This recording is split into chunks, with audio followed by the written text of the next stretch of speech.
Nous sommes le vendredi 23 juillet 2021. Bienvenue à toutes et à tous dans le dernier numéro de la semaine de la revue de presse quotidienne sur l'Intelligent TV.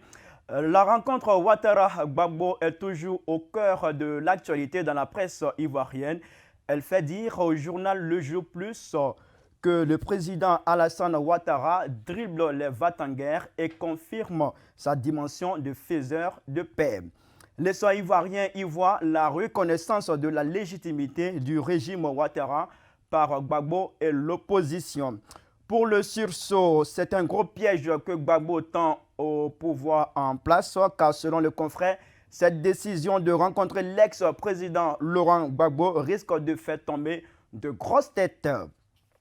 L'héritage souligne à sa une que Gbagbo est prêt à dire ses vérités à Alassane Ouattara. Toujours au sujet de la rencontre Ouattara-Gbagbo, Génération Nouvelle se demande: Ouattara est-il prêt pour le dialogue national? Le confrère ajoute que par cette rencontre, le chef de l'État, Alassane Ouattara, réunit les faucons de son camp, c'est-à-dire le RHDP. Le temps parle de rififi au RHDP et révèle que des proches de Ouattara s'en prennent au directeur exécutif Adama Bictogo suite au refus du dialogue national. Ce que Bani recommandait fortement à Ouattara, voici les vrais problèmes de la Côte d'Ivoire passés sous silence. Lit-on à la une de Le Nouveau Réveil en lien avec le document de la Commission Dialogue, Vérité et Réconciliation, en abrégé CDVR, qui, selon le journal, n'a jamais été publié.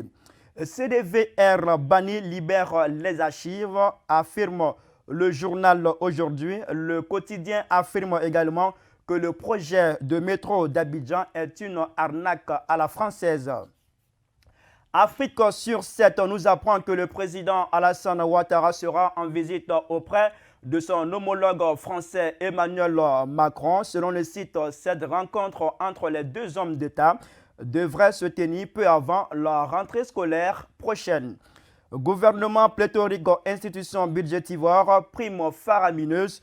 Et si l'État réduisait son train de vie, affiche à sa une autre voix. Le journal indique par ailleurs que le président du FPI, Pascal Affi N'Guessan, est levé au rang d'ambassadeur de la paix, reçoit son prix demain samedi 24 juillet 2021 à Yamoussoukro, dans la capitale politique de Côte d'Ivoire. L'intelligent d'Abidjan consacre sa une au ministre de la Construction, du Logement et de l'Urbanisme, Bruno Nabagné-Koné, et indique comment, en sa qualité de rédacteur en chef, a disséqué l'actualité. Connexion ivoirienne.net fait savoir que les anciens premiers ministres ivoiriens Amadou Gon Coulibaly et Ahmed Bakayoko ont été honorés par l'école des forces armées le jeudi 22 juillet 2021 à Yamoussoukro. C'était à la faveur du baptême de sa 52e promotion appelée Ahmed Bakayoko, de la remise d'épaulettes à la 51e promotion qui porte le nom Gon Coulibaly, ainsi que la 15e promotion des médecins élèves officiers. Kwasi.com nous informe que 300 jeunes seront recrutés en août 2021 pour le suivi et le recouvrement des dettes dans le cadre du programme Agir pour les jeunes. De son côté, Afrique Soa déclare que la Côte d'Ivoire sera bientôt dans le club fermé des grandes puissances de l'industrie militaire avec la construction prochaine d'une usine d'assemblage d'engins blindés. Le confrère précise que c'est ce qui ressort d'une mission de haut niveau conduite en Côte d'Ivoire par l'ambassadeur Aïdara Mamadou courant juin 2021.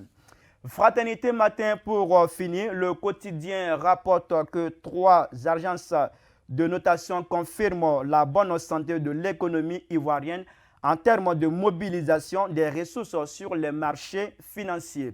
Ainsi prend fin la revue de presse quotidienne de ce vendredi 23 juillet 2021.